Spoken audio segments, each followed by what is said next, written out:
Howdy, everyone. It's Dalen. Still here, still kicking it, still alive. I want to give a quick update. Uh, I'm alive. I'm healthy. I can walk, I can talk, I can breathe, I can eat, I can work still. I'm doing fine. Uh, some of you may have been wondering where I've been. Um, just a lot of life stuff. A lot of life stuff's happened. I got into a car crash. Right after that, I got tooth extractions, which made it next to impossible to talk at all. And during that, I had the flu, so that has drastically slowed down the healing for my mouth for the wisdom teeth extractions. As of speaking, the holes still aren't fully sealed, and it's been 2 weeks. So slowly but surely. But other than that, um, season one will still be finishing. There will still be the 20 episodes. There will be a 21st episode as well. A retrospective episode, just reflecting back on the season and everything. As for when it that will all be coming out, I'm about halfway done with the last 8 episodes. I have 4 episodes written out and such. I'm finishing the rest. But we probably to give a date, the soonest I'll be able to start recording back at Remix is going to be March 21st. That'll be the first day of recording. The week after that, March 28th, that episode will go live and we'll resume the bi weekly schedule of recording 1 week and then the next week the episodes are posted and such.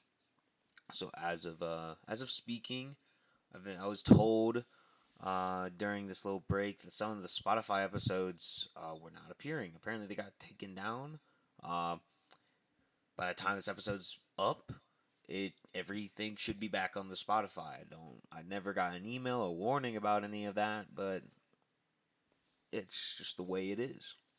Uh, so in the meantime, this is episode 6. This is the episode where I talk about suicide, depression, and death. This is a very important episode to me. It's probably the most important episode that will be recorded for the season.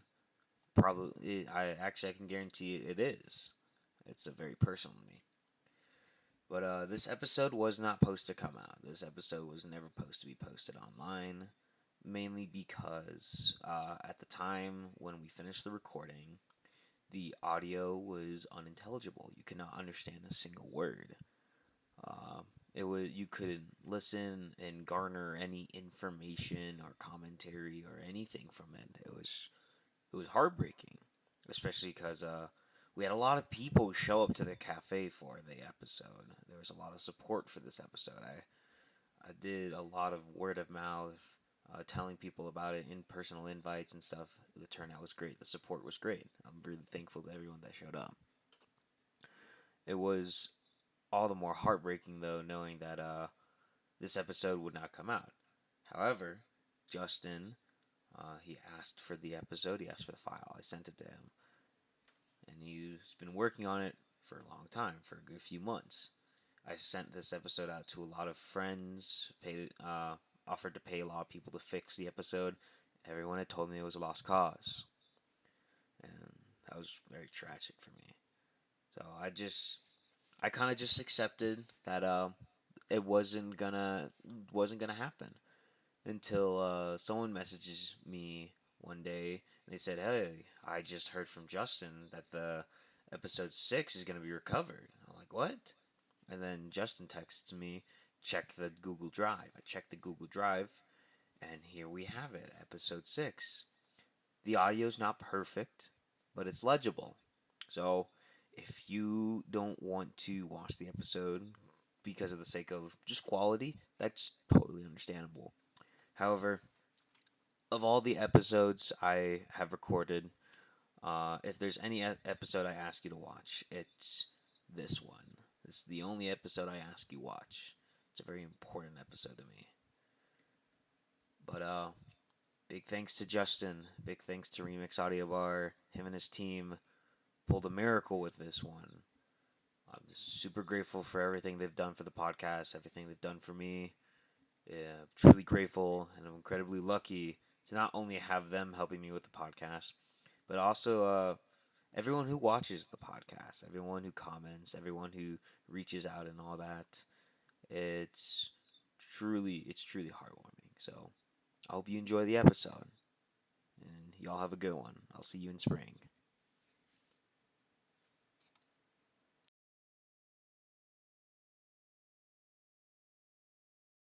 Hello. We are here with episode 7 of Marvels of Audio.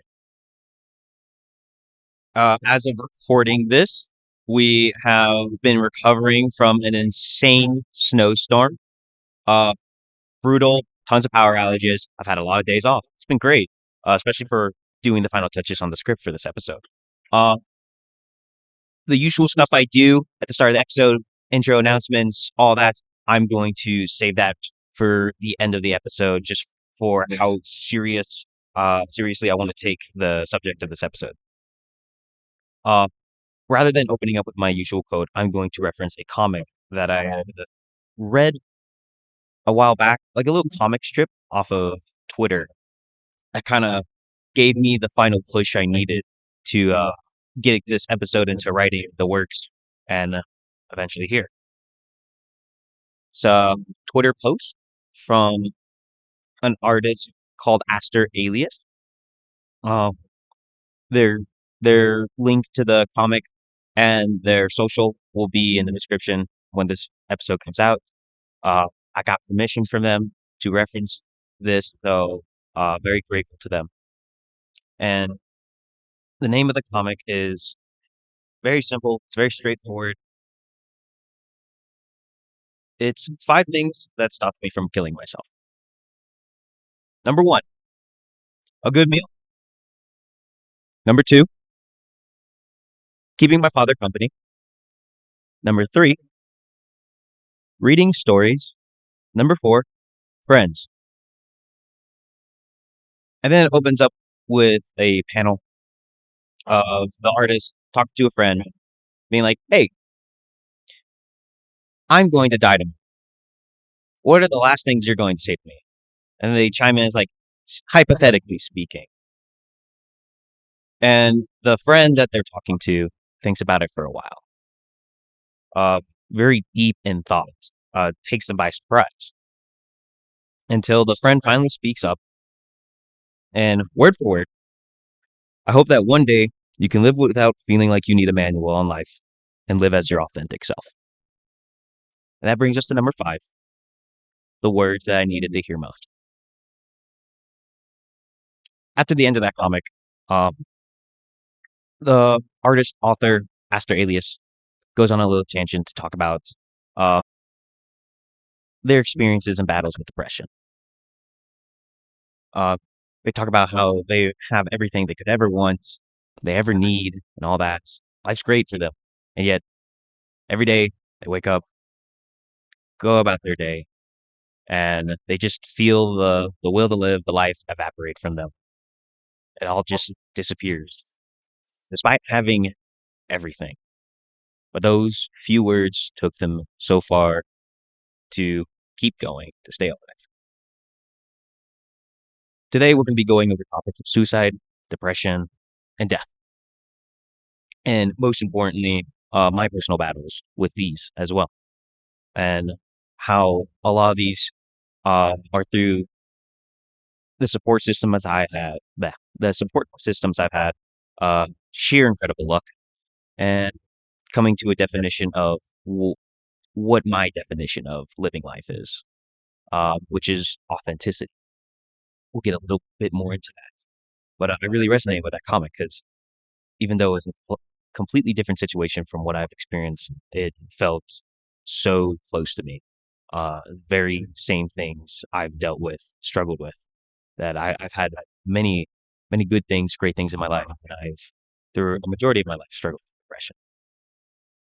We're going to start with the topic of suicide. We're going to go over just one song that I feel like sums this up perfectly. It's a little narrative song called Take It Back from Bug Hunter. It's one of my favorite artists. We've talked about it a lot on here on these episodes before. It's from the Bigger Than Myself album. It's right smack dab in the middle of the album. And the song, 5 minutes long, it goes over someone writing an application to God. 12-point font, MLA format, making a good first impression, wanting to get the job. That's what it is. And it goes over wanting a second chance, all that. Halfway through the song, the application comes back, and it says, your application's been denied. That's halfway through the song. For a loose interpretation of this, you could take this as essentially someone writing a suicide note, making an attempt, and either it's a failed attempt or they back out last second. Not a lot of people are lucky to have that. But this is a song about having that second chance. And the song just goes over, essentially, it's the message of the title to take back your life, find a way to make impact, live your life to the fullest, find meaning in it. It's not your time yet to go. Sorry, I'm tripping on myself here a bit. But I want to go over a anecdote back in middle school. Out of respect for, and at the requests of the family, they had wished for me to not bring up the individual's name. But back in high school, I had a friend, very close friend. Well, not in high school, sorry, middle school. I have a lot of online friends that I still talk to this day that I've known since elementary school. This friend, after school, every day, hop on, play video games, talk about dumb stuff, just like what dumb kids do. Hop on with his cousins. He had a big family, huge family. Always played with them. Felt like it's strange. It feels like a second family. I've never met any of them. One day, they're all offline. Nothing. No contact. No messages. I reach out. Nothing. A week passes by. Nothing. 2 weeks pass by. It's been a month now. I get a message. And it's written in the form of an apology. An apology of, hey, sorry we haven't been in contact recently. Our older brother killed himself. And it really shocked me. I think that's probably the first time I've ever really, emotionally cried. Like, as kids, we, when you're young, if your mom says you can't have that lollipop, no, you can't have it. You bawl your eyes out, it's like, I really want that lollipop. But I think this was the first time ever I cried. It really hurt.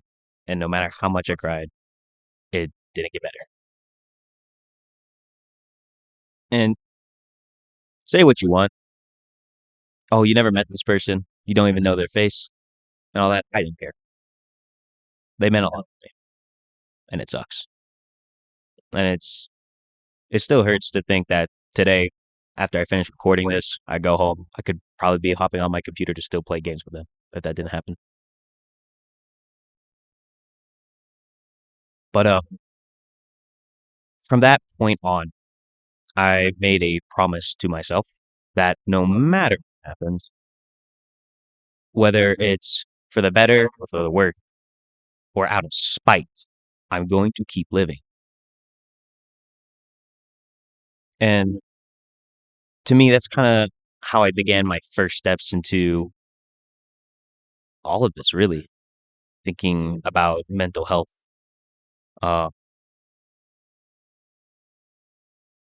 death, how to do better, feel better, all that. To be in middle school and taking your life, I don't even know to this day, I still don't know the circumstances.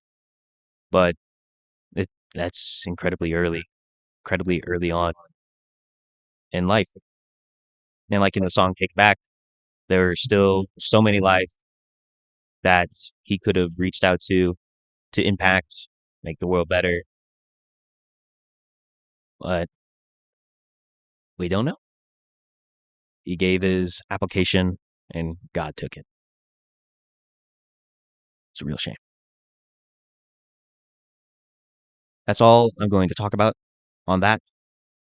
988, that's the 24/7 National Suicide Crisis Hotline. Probably butchered those words, I'm sorry. Of course, I'll also mean in the bottom and all that. I myself throughout high school, I've never made an attempt, but I've struggled with the thoughts a lot. Regularly, even throughout high school, even after high school and such. One singular point this comes from a sense of feeling helpless, pointless, not wanting to exist or wanting to end it all is depression.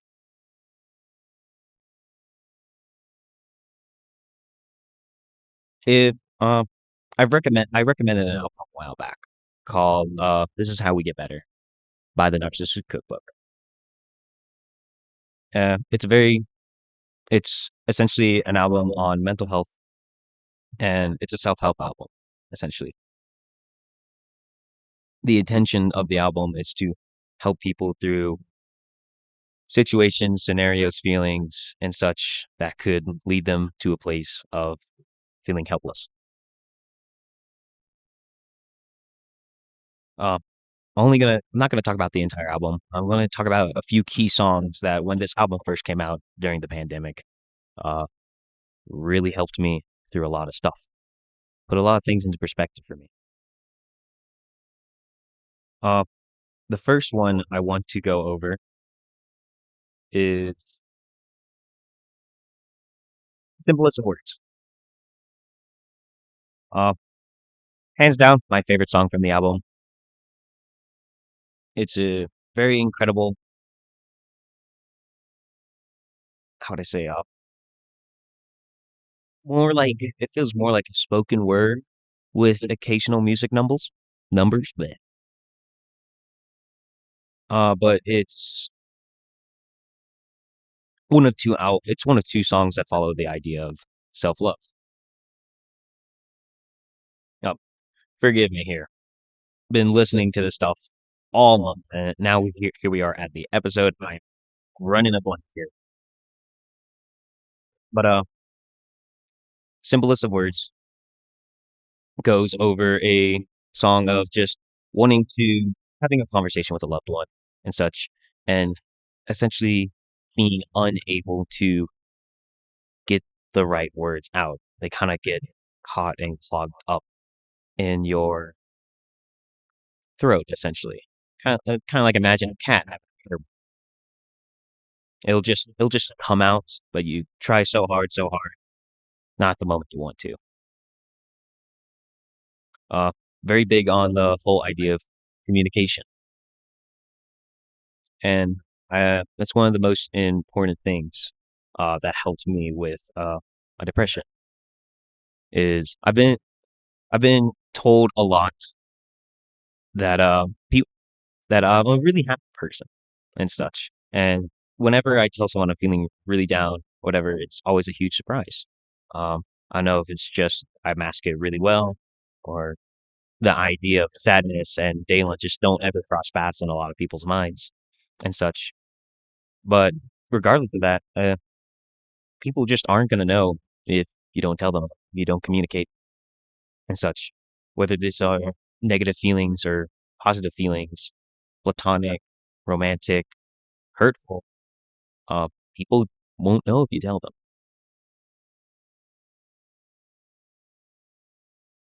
And that's the whole gist of the song, really. There's nothing too deep to go into it. It's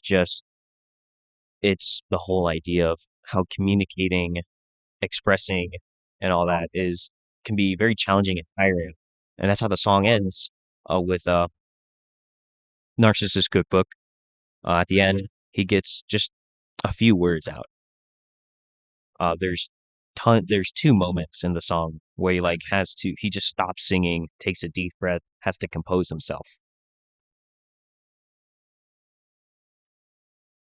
It's like kind of like how I'm doing with this episode right now. I'm really fumbling here, but it's specifically these words have so much weight that it feels like even though you're trying to get them out of your mouth, they just keep falling down your throat. It feels like metric megatons, impossible to lift, and it can be exhausting just to say the simplest of words. It could leave you tired, make you want to go to bed. The next song I want to go over is the same thing. Consider this kind of like a pseudo sequel to that song. It's Garden Hose. Not the full name.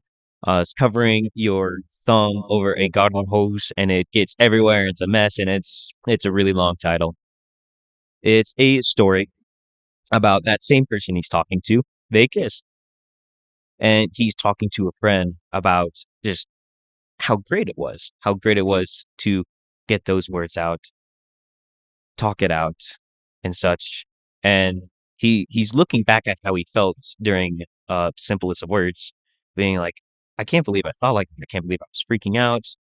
I can't believe I was losing myself over it. I can't believe it was making me feel awful, anxious, and all that. He makes the comparison of a garden hose, of holding it in, not communicating with people and such, where it's like if you don't tell people, if you don't communicate, it's like putting your thumb over it, and you're able to hold it in for a little bit, but it's gonna keep building up until it starts spraying out a little, until it just pops and it gets everywhere, and it's a huge mess, and you see where we're going here with it. Essentially, in a sense, a reprise of the song. And the whole idea is you're supposed to kind of feel like, a weird sense of hopefulness when listening to simplest of words. And then comes the relief when you listen to Garden Hose and such. And it talks about how looking back at it, it feels very absurd to think about that. We're going to glaze over that absurdity for a little bit. Not right now, but we'll get to it.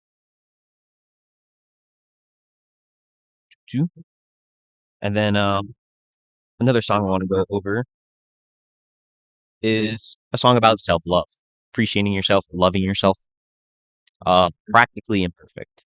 And from the first verse, the very last one in this song is Narcissus Cookbook going on about don't like my teeth, don't like my eyes, don't like how I look, don't like my hair. And he just goes on to say just how easy it is to be really negative about us, be really negative about the things, whether it's looks, emotions, little actions we do. It's very easy to point out the flaws and such. You're starting to wonder, what does this a lot have to do with depression? This has a lot to do with how I felt during my depressive episodes and such. To me, it's a psychological trap.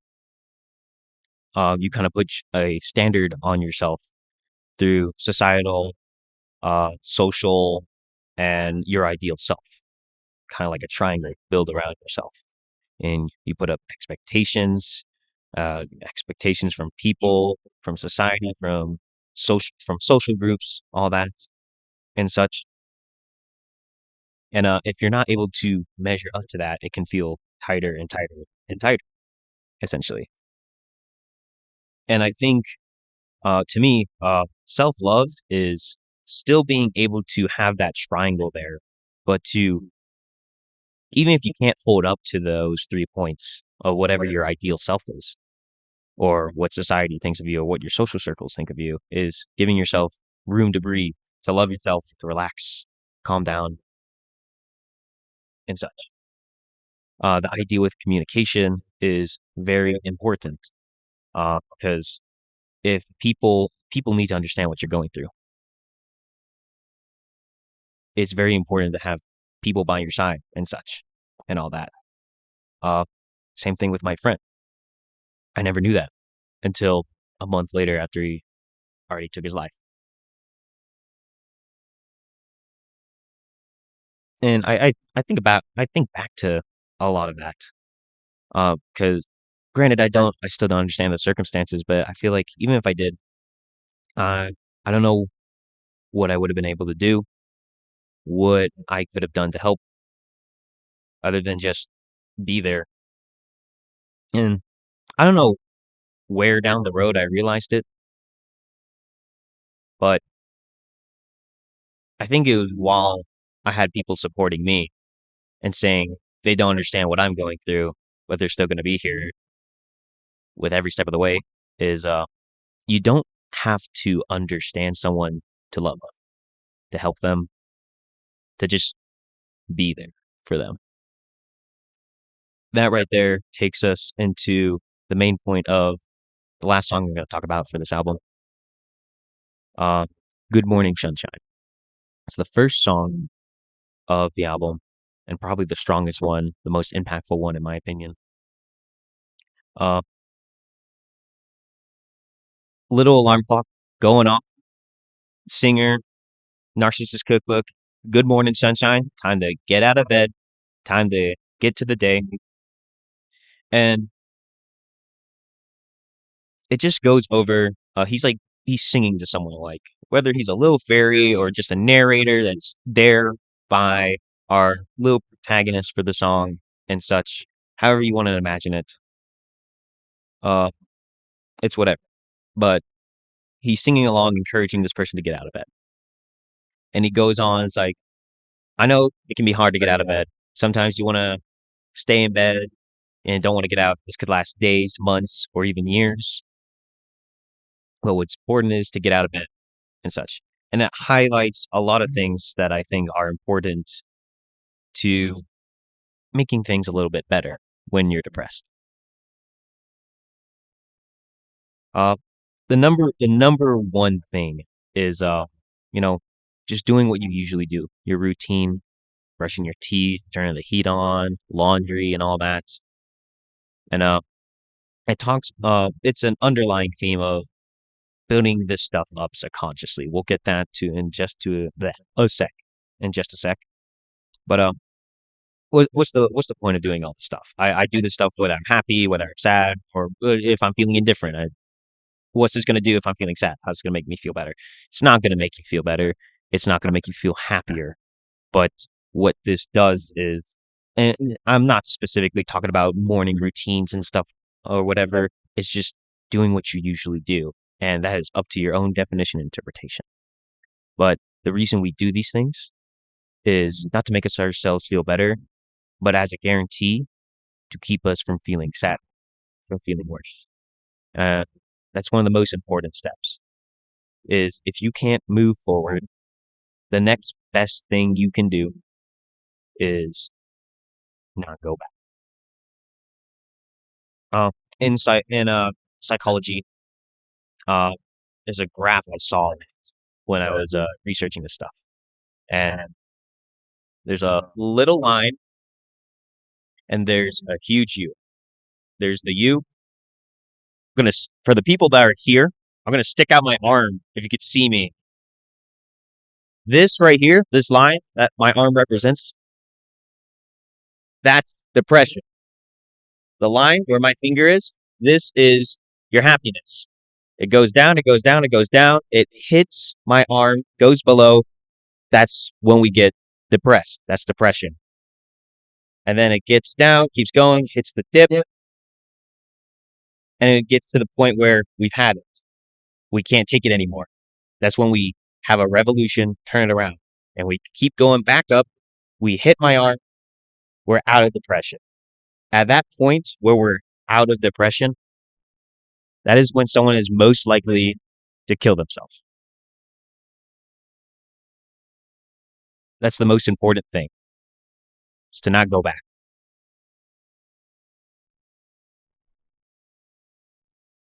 Good Morning Sunshine follows with this little story of I've talked a bit about distance in previous episodes. So bear with me if you haven't listened to those episodes. But it ends with a little analogy about building a castle. And the way to get better is you're going to have to pick up these rocks. They're going to be heavy. You're going to have to walk far. And you're not going to know what we're doing. But you have to trust me when I say that we're building a castle with this. A castle that's going to keep you safe, make you happy, and give you everything you need. And you're not going to know what that castle is or what you're building until you finally have finished and all that.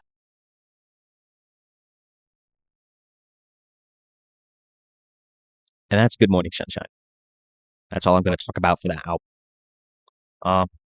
I want to put my own little thoughts here for a quick second of what is this ultimately leading up to and such. A lot of the episodes I put out and what I'm talking about right now are all things I wish I knew growing up, are all things I wish I knew when I was battling with depression, suicidal thoughts, and all that. It's all like every episode has been a little building block to what I like to call my little definition of authenticity. Even though I had amazing friends, incredible family, I was happy with where I was at. Every day it just felt like there's no point to it. Why am I doing any of this? Not a nihilistic perspective, but just drifting, directionless. I hated it. It sucked. I felt like the will to live evaporating from me. And what I talk about on this episode today, what I talk about in a lot of my episodes are just perspectives, things that have helped me with my battle. They may not help you. They may not. I can't give you a guarantee or anything like that. All I can do is just hope for the best. I can just hope that you take what I say and think about it a little. And it gives you whatever courage you need to reach out to someone or keep going. Because it's just like the castle. You're not going to know what you're building until it's finished. You're not going to know how to live your life authentically until you get there, really. Even now, I still wait for time to time and such. Going on a bit of a tangent here, but the most important thing is whether it hits you like a lightning bolt or it's slow like a sunrise, whether it's something incredibly complex or something as simple as a list, you will find that reason to keep going, that second chance, and all that.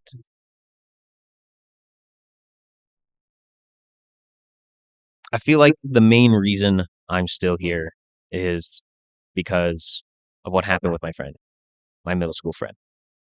Because I made that promise that good or bad, or even if it's just in spite, to keep going. His death had a huge impact on me. I want to go over one last topic here. Topic of death.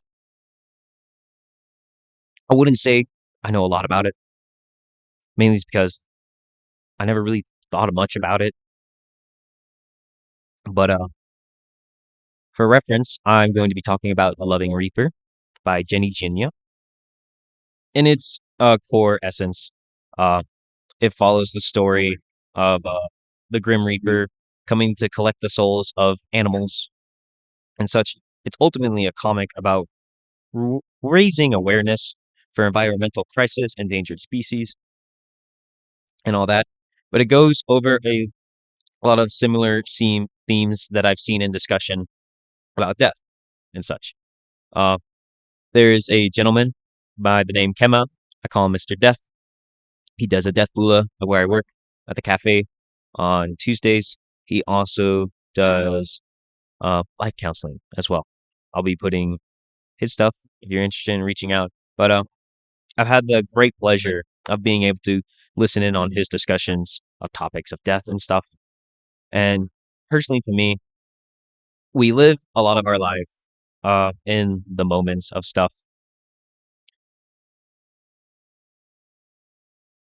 How I would say it's a trajectory. Life's a trajectory, and death is just a moment in that trajectory. Your When you die, it's just a moment that happens to be at the end of that trajectory. It's the very last thing of the trajectory. So for me, it's kind of an encouragement to take every other moment and really appreciate it and keep that trajectory on the right, in a sense. I feel like a lot of times we focus a lot on the moments and not the progress we make. We look forward on trying to see an end that might not even be visible when we're making distance. It's the same, going back to the whole castle. We're looking for a castle while we're in the middle of building it. You're not going to see it until it's finished built. Loving Reaper is a very sweet series. Every chapter I've read has made me cry. Big old baby. Wow. It pulls on my heartstrings intensely. This Jenny Genia, it's not an official webtoon series, but it is published. It is publicized. You could buy physical copies, support the creator. But it's for free on Webtoon, as the ultimate goal is to raise awareness for a lot of the topics she talks about. And like I've said before, goes over a lot of similar themes of death. I find it funny that a lot of people have, how would I say, animosity towards death. And I feel like in the path to maturity, you're eventually going to come to realize that death is a part of our life and you have to accept it. Whether you want to understand it or not, it's nothing. But it goes from being something you abhor, fear, disgusted by, to something you just ultimately accept and you normalize. And in some cases, can help you find comfort in a lot of things. Earlier this year, I've talked about this before, but earlier this year, I hit a tree going 50 miles an hour. I was incredibly lucky because the tree I hit had a wall behind it, so that took all the force. But it would have easily split my car and such. I got up out of the car, and I just couldn't believe it. My friend Daniel was there, freaking out, doing whatever he could to calm me down and all that. And I was in tears, of course, tears, crying, just like, I can't believe I did it. I can't believe I fucked up. I'm not going to go into the details and all that, but 2 days later, I go to one of the bars I frequent, and people are like, "Oh, Dalen, how's your weekend? How was your weekend, man?" I'm like, "Oh, I crashed my car. It was a bit of a bummer." And they're like, "Whoa!" And they think I'm joking because my tone and manner and all that. But I show them. I took pictures. Show them pictures, and they're like, "You crashed your car. You're cracking jokes, dude. You okay in the head? You got a concussion?" I'm like, it's just a car, man. To me, I find it a little absurd to like tear down my life over a car crash. Yeah, it almost killed me. Didn't kill me. Could have killed me. Could have blown up the whole block. It could have split the ground in half. It's absurd. None of that happened. It could have happened. It realistically didn't happen because it's absurd. It's like, I'm not gonna call my boss and be like, "Hey, I quit. I go and got a car. Sorry." I'm not gonna bawl my eyes out over a machine that gets me from point A to point B and such. But it was a wake up call for me. I did almost die, and instead of focusing on the fact that I could have almost died, it acted as a reminder to, I'm still alive. I got a lot to do. The very next day, I went out, bought a ring. This one right here on camera, Memento Mori. It's remember you must die. And earlier, as I was saying, it's a reminder that you can die at any minute. So live as much as possible. To me, Loving Reaper has put into this perspective that death is an ending, but it puts a lot of things in perspective.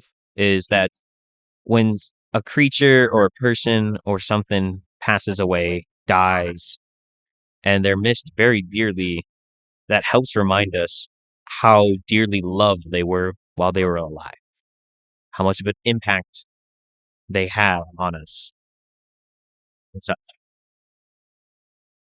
which is kind of interesting because how come we don't know that while we're alive? How come it takes us dying to figure that out? Well, it's kind of simple. Communicate. Ask people. Don't be afraid of these conversations, even if these words weigh so much. You got to tell people. It's very important. I was talking earlier about the whole idea of sadness and Dalen doesn't cross paths in people's minds. I had a similar discussion like this with a regular at my cafe, the cafe I work at. I say my cafe. I don't own it. I just work there. And I was just really bummed out one day, and I opened up to this guy. And I was just like, it's just been a bad week, man, and all that. And he's like, that's a surprise, Dalen. I never took you for someone to be sad, you know? But you're just such a happy guy. I was like, no one's always happy, man. And he's like, well, yeah, but it's kind of nice to think people are always happy. I thought you were having a shitty week, man. Oh, sorry. Didn't mean to swear. But it's like, you're having a pretty bad week, man. And here you are, to me, you still seem pretty happy. You're saying hello to everyone. You're being nice to me. You're not letting it get the better of you, you know? I kind of found that a little funny.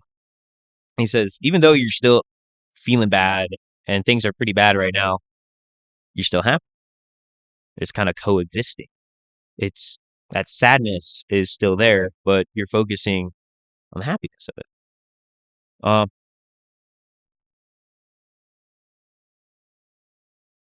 Comet blew me away.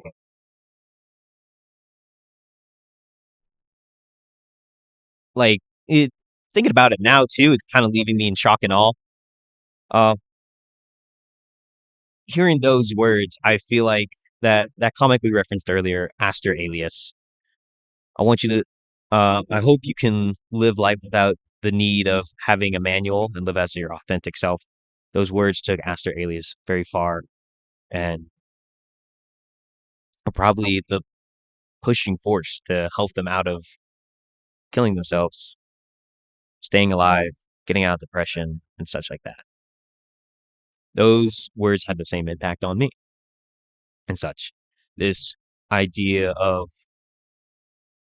even though I'm still feeling bad, feeling sad, not so glad, weird idea of kind of like leading by example. It's a bit absurd to me. But it's just a little silly. That's all I can say. I'm gonna go over my closing thoughts, little announcements and all that. We didn't do that at the beginning of the episode. But I'm gonna be putting resources in the description of the Spotify and the YouTube and such. Please reach out to any of these resources or any of your friends and family if you need them. That's all I can ask from any of you listening or watching and such. I've already announced it before. I'm going to keep it short and sweet. Wednesday to Saturday, dinner services here. Come check it out. Next week's episode, there's a next week's episode, but I'm going to leave that as a little surprise. And there's not really much for announcements this week, mainly just because I feel like it'd be a little disrespectful to put anything else in.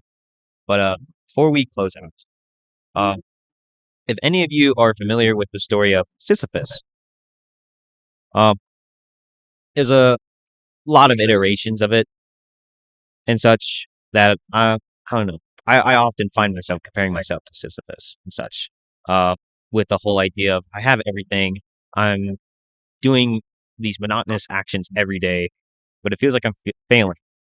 I'm still finding days where I lose that will to live, to keep going and such. But there's one iteration of it. I don't remember the philosopher who popularized this idea, but it's the idea of that he knows where he's going. He knows there's the absurdity of life and all that. But Sisyphus, despite his circumstances, as feeble and the disparity of the situation he's in, one must imagine Sisyphus happy despite all that. Because I feel like despite the situation he's in, he's found a place and has gotten far enough where he has lived his life authentically. That is it for episode 7.